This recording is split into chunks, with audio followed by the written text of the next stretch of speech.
الحمد لله وحده والصلاة والسلام على من لا نبي بعده اما بعد۔ احباب ذی قدر، مدارس کی تحریک کا آغاز اسی دن ہو گیا تھا جس دن رب کائنات نے وعلم آدم الاسماء کلہا کے ساتھ سب سے پہلے مدرسے کا افتتاح عرش معلی پر کیا۔ پھر انسان زمین پر آیا تو مدرسہ ساتھ لے کر آیا۔ وقت گزرتا گیا، درس و مدرسہ قائم رہا، حتیٰ کہ وادی مکہ میں قصر نبوت کی تکمیل کا وقت آ گیا۔ مدرسہ عروج پر پہنچ گیا۔ کائنات کے سردار کو سب سے پہلا سبق غار حرا میں پڑھایا گیا۔ آپ باہر تشریف لائے تو انما بعثت معلما کا اعلان عام فرما دیا۔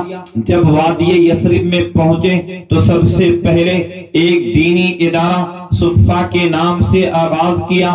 صحابہ کا وہ مبارک دور آ گیا جسے مدارس کے سنہری دور کہا جاتا ہے۔ ہر طرف مدارس ہی مدارس قائم ہو گئے، کہیں جامعہ عبداللہ بن مسعود، کہیں جامعہ عبداللہ بن عباس، کہیں جامعہ ابی بن کعب، کہیں جامعہ زید بن ثابت، کہیں جامعہ عائشہ للبنین والبنات، اور کہیں وہ جامعہ عبداللہ بن عمر کہ جس کا سلیبس اور نصاب ہی یہی تھا، جمیع العلم فی القرآن لیکن تقاصر عنہ هو اصحاب الرجال۔ سامعین ذی وقار، تاریخ کے سنہری اوراق اس بات پر شاہد ہے کہ صحابہ کے دور ہی میں مدارس نے ایسے سماجی، سیاسی، معاشی اور دفاعی ماہرین تیار کیے، ایسے طبیب و حکمراں اور قاضی تیار کیے، ایسے ورکر اور کارکن تیار ہوئے کہ چشم فلک نے نہ ان سے بہتر سائنسداں دیکھے تھے، نہ طبیب و حکمراں دیکھے تھے، نہ تاجر و مزدور دیکھے تھے، نہ سپاہی و جرنیل دیکھے تھے کہ جس کی ثقافت کے سامنے دنیا کی تمام ثقافتیں دم توڑ گئی۔ یہی مدارس کے علماء اور فضلاء ہی تھے جو احد کے میدان میں اترے تو اپنی انفرادیت دکھائی، جب سیاست کے میدان میں گئے تو اپنی امتیازیت کے جھنڈے گاڑ دیے۔ دفاع قوم و وطن کی باری آئی تو قوم کا سر فخر سے بلند کر دیا۔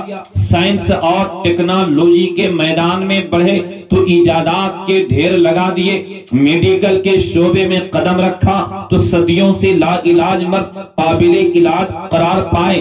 سامعین ذیشان، میں ان مدارس کی بات کر رہا ہوں جو صرف دین اسلام کے محافظ بنے بلکہ ملک و قوم کے لیے بھی اپنی جانیں نثار کر دی۔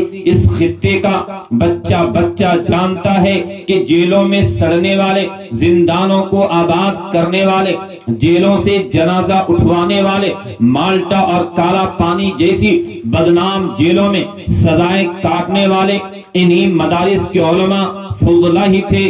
کالا پانی جیسی بدنام جیلوں میں راتیں کاٹنے والے مولانا محمود الحسن دیوبندی دارالعلوم دیوبند کے فرزند تھے۔ تم کیوں بھول جاتے ہو؟ انگریز کی عدالت میں کفن ساتھ لانے والے مولانا حسین احمد مدنی دارالعلوم دیوبند کے سپوت تھے۔ تم کیوں بھول جاتے ہو؟ فتنہ قادیانیت کا سب سے پہلے مقابلہ کرنے والے علامہ انور شاہ کشمیری دارالعلوم دیوبند کے شیخ تھے۔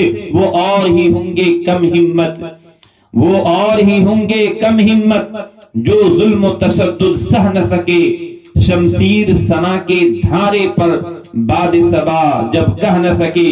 یہ چشم فلک نے دیکھا ہے جو طاقت میں ہم سے بڑھ کر تھے، یہ چشم فلک نے دیکھا ہے جو طاقت میں ہم سے بڑھ کر تھے۔ توحید کا جب طوفان اٹھا مد مقابل رہ نہ سکے، وما توفیقی الا باللہ۔